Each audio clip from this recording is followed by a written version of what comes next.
Hello smart aspirant. तो आज हम लोग देखेंगे कि जीएस पेपर को कैसे अटेम्प्ट करना है और जानेंगे कि वो कौन कौन सी गलतियां हैं जो कि आपके जीएस पेपर को हैम्पर कर देती हैं। वो छोटी छोटी सी गलतियां जिसको आप इग्नोर कर देते हो बट वो आपको पेपर में जीएस पेपर में बड़ा बड़ा इम्पैक्ट करती हैं। और इस पे ना बहुत कम ही लोग बात कर रहे हैं, काम बात करते ही नहीं है। तो चलिए देखते हैं, हम लोग इस पर बात करते हैं। तो कुछ चीज़ आपको जो है अपने दिमाग में रखनी है, कुछ मैं टिप्स बताऊंगा। सबसे पहले तो आप लोग को ध्यान रखना है कि जीएस के लिए कोई भी नया सोर्स नहीं पढ़ना है ये लास्ट के कुछ दिनों में। नया सोर्स तो उठाना ही नहीं है। मैंने आपको एक चेक लिस्ट दी है, वो कोई एक नया सोर्स नहीं दिया है। वो चेक लिस्ट दी है जिसमें आप अपने खुद के सोर्स से उठा के पुट करना है। अगर आपके पास वो चेक लिस्ट है जिसमें मैंने सारे टॉपिक बताए हैं, सारे हाई यील्डिंग टॉपिक बताए हैं, सारे रिपीटेड टॉपिक बताए हैं, बस वो ही कर लो, उतना इनफ है। और नए सोर्स पढ़ने की कोई ज़रूरत नहीं है। बहुत सारे लोगों को फोमो है कि उससे बाहर आएगा या ये आएगा, ये सब इतने इधर से आ जाएगा तो क्या होगा। आप लोग जो एक क्वेश्चन या दो क्वेश्चन या जो मान लो कि ज़्यादा से ज़्यादा 10 क्वेश्चन मान लो कि आउट ऑफ सिलेबस आ रहे हैं, बाहर के आ रहे हैं, आप उनके लिए जो है एक फोमो क्रिएट कर रहे हो और अपने जो ऑलरेडी बेसिक क्लियर है, बेसिक कंसेप्ट चीज़ें हैं, उनको इग्नोर कर रहे हो। तो वो चीज़ नहीं करना है।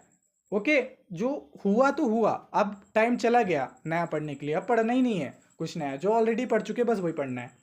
तो न्यू सोर्स कोई भी नहीं लेना है। उसके बाद देखो, बहुत सारे लोगों की स्लीप साइकिल बिगड़ गई है। इस टाइम ना लोगों की नींदें उड़ गई हैं, नींद आती नहीं है। नींद मतलब वो सोने का ट्राई भी कर रहे हैं तो वो नींद आ ही नहीं रही है लोगों को। तो ना थोड़ा सा ट्राई करो कि सोने के लिए स्लीप प्रॉपर लो। उससे कारण क्या होगा कि अगर आप लोगों ने पेपर के एक दिन पहले अच्छी तरह से सोया ही नहीं ना, तो फिर वो पूरा पेपर बिगड़ जाएगा। एक दिन पहले आपको पढ़ना भी नहीं है कुछ, एकदम काम रखना है माइंड को। जो मैंने चेकलिस्ट दी है ना, बस रात को सोते टाइम एक बार उसको स्क्रॉल कर देना, एकदम स्कैन कर लेना बस। और ज़्यादा से ज़्यादा अगर हो तो एग्ज़ाम से पेपर पहले बस उसको एक बार पलटा देना बस, और कुछ नहीं करना है। समझे? बस और कुछ नहीं। एकदम माइंड एकदम कूल कूल माइंड रखना है। उसके बाद देखो, एग्ज़ाम जो जीएस पेपर पहले है, पहले जो जीएस पेपर जो है आपका फर्स्ट जीएस पेपर 1, उसमें ना आपको हैवी खाना खा के नहीं जाना है। घर से नाश्ता पानी एकदम हल्का खा कर के जाना। क्या होगा कि नहीं तो फिर ना अदरवाइज आपकी एक तो स्लीप प्रॉपर नहीं हो पा रही है, मान लो सपोज स्लीप प्रॉपर नहीं हुई आपकी, फिर क्या होगा कि वहाँ पर नींद आएगी, और खाना और अलग से खा लोगे तो और नींद आएगी। तो एकदम हल्का हल्का फल फ्रूट लेके जो है ना वो खा के लेना उसमें, ठीक है। उसके बाद ना नए लोगों से मत बात करना, जैसे ठीक है, मैं जिस सी सेट वाले उसमें वीडियो में भी बताऊँ, नए लोगों से बिल्कुल भी बात नहीं करना है। ओके। और ना आर्ग्यूइंग से बचना, आर्ग्यू करने से बचना। अपने पेरेंट्स से अगर कोई किसी बात में जो है नाराज़गी हो जाती है, या किसी फ्रेंड से जो है नाराज़गी हो जाती है, ओके, तो वो जो है ना आर्ग्यूमेंट मत करना, बचना। क्योंकि वो एक छोटा सा आर्ग्यूमेंट, कुछ लोग जो है काफ़ी सेंसिटिव होते हैं, कुछ लोग जो होते हैं वो चीज़ों को निकालने आते हैं, चलो ठीक है कोई बात नहीं, बट हर कोई तो ऐसा नहीं होता ना। मैं यहाँ पर उन लोगों को भी ध्यान रख रहा हूँ जो लोग सेंसिटिव होते हैं, जिनको छोटी सी बात भी लग जाती है, फिर उसी को ही बार बार बार बार सोचते रहते हैं। तो आर्ग्यू से बचना है। ओके। इसमें आपको ध्यान रखना है कि अगर आप कोई ऑटो से जा रहे हो तो ऑटो वाले से आर्ग्यू नहीं करना है। एग्जामिनर है, एग्जामिनर से आर्ग्यू नहीं करना है। वो जैसी टेबल दे रहा है उनको प्यार से बोलना कि अगर मान लो कोई भी सीट वगैरह है, आपको जो चेयर मिली है वो कंफर्टेबल नहीं है, उनसे प्यार से बोलना सारी चीज़ की वो चेंज कर दो। एकदम लड़ना नहीं है किसी से, अपने वहाँ पर एकदम दादागिरी नहीं दिखानी है, बिल्कुल भी आर्ग्यूमेंट किसी से भी नहीं करना है, लड़ाई किसी से भी नहीं करनी है। इनका ध्यान रखो। छोटी छोटी चीज़ें हैं, ये अपनी साइकोलॉजिकल बहुत बड़ा इम्पैक्ट देती हैं। इसके बाद ना पूरी होप बना के रखनी है। होप होप बना के रखो टिल एंड तक, कुछ भी हो। और फेस पे स्माइल करो। ये फेस की स्माइल ना एक पॉजिटिव एनर्जी देता है। स्टार्ट करने से पहले एक फेस पे स्माइल रखोगे ना, वो आपका पेपर है ना एकदम मज़ा जाएगा। और ना एक चॉकलेट वगैरह रख सकते हो। और प्रॉपर हाइड्रेशन रखो, मतलब पानी जो है ना पीते रहे ना, बट इतना भी मत पीना कि बार बार आपको वॉशरूम जाना पड़े। ओके। एकदम अपने हिसाब से मैनेज कर लेना। इसके बाद चेक लिस्ट को तुरंत रिवाइज कर लेना। उसके बाद जो है, don't too much read before the 1 day, मतलब कि पहले दिन ज़्यादा मत पढ़ना। मैं लिटरली बोलूँगा ज़्यादा पढ़ने की ज़रूरत नहीं है। क्योंकि वो महेंद्र सिंह धोनी से एक बार किसी ने पूछा था ना कि एग्ज़ाम के प्रेशर में क्या करें, एक दिन पहले क्या करें, तो उन्होंने कितना प्यारा जवाब दिया था। उन्होंने सेम जवाब, वही वही चीज़ मैं आप लोग को भी कहना चाहूँगा। देखो, पूरा जिसने पूरा साल भर पढ़ा है, जिसने पूरा साल भर पढ़ा है, उसका एक दिन पढ़ने से कुछ नहीं होगा, ठीक है। और जिसने पूरा साल भर नहीं पढ़ा है तो भी एक दिन पढ़ने से कुछ नहीं होगा। तो फिर क्या मतलब है उस एक दिन पे ज़्यादा फोकस करने के लिए कि एक ही दिन हम लोग सब कुछ पढ़ेंगे पढ़ेंगे ना। आपने भरोसा करो खुद पे, आपने इनफ दिया है इस प्रिपरेशन में, आपने इनफ सेक्रीफाइस करे हैं, आपने इनफ सब कुछ दिया है। और ये बिल्कुल भी नहीं सोचना है कि क्या होगा क्या नहीं होगा, वो सब देखा जाएगा। अभी फ़िलहाल एग्ज़ाम है, एग्ज़ाम के बारे में सोचना है। ओके। और ना रेडी रहो बाउंसर के लिए। बहुत सारे लोग ना ये जो शॉक्ड हो गए थे 2023 में जब पेपर आया था कि 1 पेयर 2 पेयर, ये ना शॉकिंग एलिमेंट था। बट हमेशा रहो, हमेशा ध्यान रखो कि यूपीएससी ना हर साल बाउंसर देता है। 2024 में भी बाउंसर रहेगा, बट यूपीएससी स्कोप भी देता है हम लोग को, ये भी माइंड में रखो। बाउंसर क्वेश्चन देगा बट स्कोप भी देगा हमको क्लियर करने के लिए। यूपीएससी हमको एलिमिनेट करने के लिए नहीं है, यूपीएससी हम लोग को सिलेक्ट करने के लिए ये एग्ज़ाम करवाती है, ये समझो। ठीक है, तो बाउंसर के लिए रेडी रहना, अपने माइंड की साइकोलॉजी बना के रखना कि कोई भी बाउंसर आ जाए मैं रेडी हूँ उस चीज़ के लिए। बोलते रहना खुद को कि कोई भी बाउंसर हो जाए। बाउंसर क्वेश्चन हर साल आते हैं और इस बार भी आएंगे, कुछ नया आएगा बट रेडी फॉर दैट। इसके बाद पेपर जो है फ्लिप करना है आप लोग को। और ना एक चीज़ के लिए रेडी रहना, क्योंकि किसी को पेपर सेट ए मिलता है, किसी को सेट बी मिलता है, किसी को सेट डी मिलता है या सी मिलता है। ठीक है, तो क्या होता है ना, किसी किसी के कई बार, जैसे मान लो कि मेरा सेट बी है, तो कुछ क्वेश्चन ना स्टार्टिंग के टफ होते हैं। तो स्टार्टिंग के जो क्वेश्चन होते हैं ना वो टफ, उसके कारण क्या होता है, उसके कारण भी थोड़ा अजीब लगने लग, मतलब आपको ना डिमोटिवेट फील होने लगता है, यार ये क्वेश्चन स्टार्टिंग के मुझे बन ही नहीं रहे।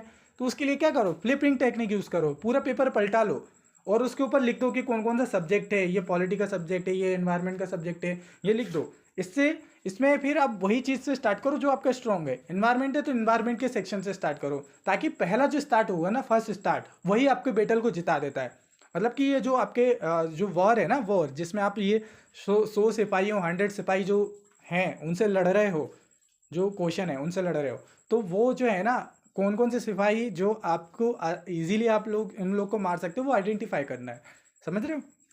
तो ये आपको ध्यान रखना है। इसके बाद ना जो है आपको होप तो बना कर ही रखनी है। और जो है ना, कुछ लोगों से मैं बोलूँगा, ये पर्सनल है, आप लोगों का रिलेशनशिप को अच्छे से मैनेज करके रखना है। क्योंकि मैंने लास्ट ईयर, मैं बता रहा हूँ, मैंने लोगों को परेशान होते हुए देखा। लोगों के जब ब्रेकअप हो जाते हैं ये प्रीलिम्स से पहले, पूरा बिगड़ जाता है। मतलब आप समझ रहे हो, तो बस बैलेंस करके चलना। ओके, ये चीज़ें, बाकी आप लोग समझदार हो, बस मैंने हिंट दे दिया है, बाकी आप लोग देख लेना। तो इसमें भी आप लोग जो है अपनी एक्यूरेसी देख लीजिए। एक्यूरेसी आप अगर आपकी अच्छी है तो कम अटैम्प्ट करिए, एक्यूरेसी ज़्यादा है तो आप ज़्यादा अटैम्प्ट कर सकते हो। ओके, मोस्टली लोग ज़्यादा अटैम्प्ट करते हैं क्योंकि ज़्यादा रिस्क लेते हैं, फिर लॉजिक्स वगैरह लगाते हैं। लॉजिक्स वगैरह की मैं ऑलरेडी वीडियो बना चुका हूँ, अगर आपने नहीं देखी तो उसको देख लीजिएगा। लॉजिक्स प्लस नॉलेज जो है कैसे बैलेंस करना है, वो सारी चीज़ जो है आपको प्रैक्टिस कर लेनी है पहले। और ये प्रैक्टिस करोगे PYQ पे तो आपको ऑलरेडी पता चल जाएगा। इसमें भी हम लोग जो है नंबर टेक्निक यूज़ करेंगे, जैसे कि हम लोग ने सीसेट में करा था। अगर आपने सीसेट वाली वीडियो नहीं देखी वो देख लेना। मैं यहाँ पर बहुत ज़्यादा जो है रिपीट नहीं करूँगा, मैं जस्ट आपको बता दूंगा कि हम लोग को कैसे नंबर टेक्निक यूज़ करनी है। यहाँ पर नंबर टेक्निक से क्या होता है, हमारे माइंड में एक साइकोलॉजी चली आती है कि मैंने इतने क्वेश्चन तो मुझे अटैम्प्ट करने ही है। अब मैं बताता हूँ लाइव डेमोन्स्ट्रेशन हम लोग को किस तरीके से करना है। देखो, मैं एक बार और बता देता हूँ कि हम लोगों को क्या करना है, सिंगल टिक लगाना है और उसके साथ नंबर लिखना है कि ये क्वेश्चन हमको अटैम्प्ट करना है। ओके, और जो क्वेश्चन फिर आप सेकंड इरिटेशन आ जाए आपका, तो उसमें आपको डबल टिक कर देना है जिसको आपने अटेम्प्ट कर लिया है। और जिसको अटेम्प्ट नहीं कर रहा है तो उसमें जो राइट टिक लगाया है उसमें वहीं पर आपको क्रॉस कर देना है। चलो मैं बताता हूँ कैसे।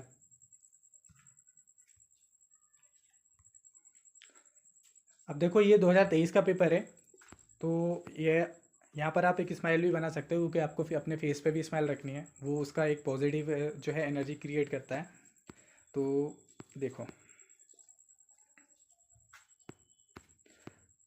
जैसे कि मैंने यहाँ पर ये कोई क्वेश्चन देखा, मान लो कि मेरा ज्योग्राफी है, ज्योग्राफी मेरा स्ट्रॉन्ग पार्ट है, मैंने यहाँ पर ज्योग्राफी लिख दिया और यहाँ पर इसको अटेम्प्ट कर दिया। ये मतलब मैंने टिक लगा दिया कि मैं इसको अटेम्प्ट करने वाला हूँ, यहाँ पर लिख दिया नंबर। ठीक है, तो मैं इसको अटेम्प्ट करूँगा, इसको मैं अटेम्प्ट करूँगा। यहाँ पर लिख दिया मैंने ज्योग्राफी और यहाँ पर लिख दिया 1। ठीक है, ऐसा मैंने लिख दिया कि हाँ ठीक है, पोर्ट्स के बारे में मैंने थोड़ा बहुत पढ़ा है, ये थीम भी है, तो मैंने इसको अटेम्प्ट करूँगा। या लॉजिक्स वगैरह लगा सकता हूँ, यहाँ पर दिख रहा है हमको चिंकी मिंकी ट्रिक दिख रही है, तो यहाँ पर मैं लॉजिक लगा सकता हूँ। तो इसको मैं 2 अटेम्प्ट करूँगा। ऊपर से कुछ कुछ चीज़ें ना ऊपर से दिख जाती हैं, जैसे महुआ, टीक, फॉरेस्ट वगैरह मैंने पढ़ा हुआ है। हाँ, मैं इसको अटेम्प्ट करने के लिए ट्राई करूँगा। 3 करके यहाँ पर क्लिक कर दिया। ओके, तो ऐसे करके जो है मेरे को टोटल अपने 80, जैसे कि मैंने अपनी एक्यूरेसी आइडेंटिफाई करी है कि जो मैं 80 अटेम्प्ट करूँगा या 70 अटेम्प्ट करूँगा, तो ऐसे करके आपको नंबर लिखते जाने हैं। ठीक है, अब आपने नंबर लिख लिए, सब कुछ आपको पता चल गया। अब ये हो गया आपका फर्स्ट इरिटेशन। लोग बोलते हैं 3-3 4-4 इरिटेशन, मेरे से नहीं होता भाई 3-3 4-4 इरिटेशन। मेरे से होता है मैं 1 इरिटेशन या ज़्यादा से 2 इरिटेशन। तो ये जो फर्स्ट इरिटेशन है, फर्स्ट बार में जो आपने करा, फर्स्ट बार में ज़्यादा से ज़्यादा आपके 10 मिनट, वो बहुत कम मैं बता रहा हूँ, बस 5 मिनट ही लगना चाहिए बस। ज़्यादा से ज़्यादा प्रैक्टिस कर लो 5 मिनट, इसको प्रैक्टिस कर लो। 5 मिनट से ज़्यादा नहीं लगना चाहिए आपका, 5 मिनट के अंदर ये पूरा हो जाना चाहिए। ऊपर ऊपर से देख लो कि कौन कौन सा क्वेश्चन आपको आता है, कि मेरे को ये अटेम्प्ट करना ही है। क्योंकि देखो ऊपर ऊपर से देखोगे कि मान लो ये कैमरून बेसिन, कांगो बेसिन, मैंने हाँ अफ्रीका की मैपिंग करी है, हाँ तो अटेम्प्ट कर सकते हैं, ट्राई करेंगे इसमें। अमरकंटक हिल्स वगैरह जो मैंने पढ़ी, हाँ मैं इसको अटेम्प्ट करूँगी, ट्राई करूँगी। ऊपर ऊपर से देख लो, ऊपर ऊपर से पता चल जाएगा कि किस में लॉजिक लग सकता है, किस में लॉजिक नहीं लग सकता है। ऊपर ऊपर से ही मतलब स्कैनिंग करो, स्कैनिंग से ही आपको जो है ना आइडिया लग जाता है कि ये अटेम्प्टेबल है, ये अटेम्प्ट नहीं करना है, या इसमें टाइम लगेगा। तो ऐसे टिक लगाते जाओ, ठीक है।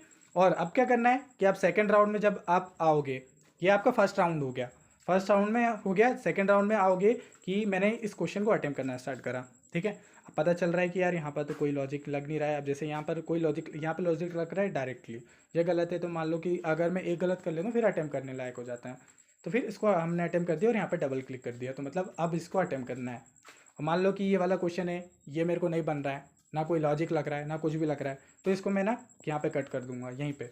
तो इससे क्या होगा कि ये हमारा क्वेश्चन, ये जो है हमारा नॉन अटेम्पेबल हो गया। अब मैं इसको ना इसके अलावा दूसरा अटेम्प्ट करूँगा या करूँगी, ठीक है। तो इस तरीके से क्या होगा कि हम लोग को पूरा अटेम्प्ट करना है। मैंने जीएस पे सी सेट वाले उसमें वीडियो में ना अच्छे से बताया, आप उसको देख लेना, ओके। तो इससे ये हमको पता चल जाएगा।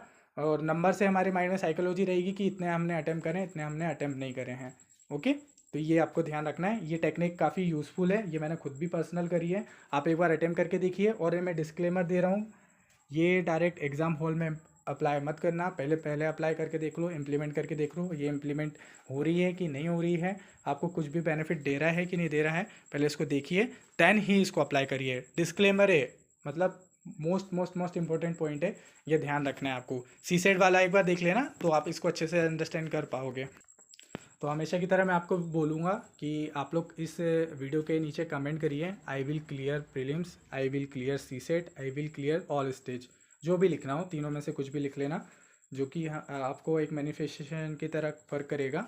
और फेस पे एक स्माइल रखिए, कूल रहिए, काम रहिए। मिलते हैं नेक्स्ट वीडियो में, तब तक के लिए जय हिंद, जय भारत।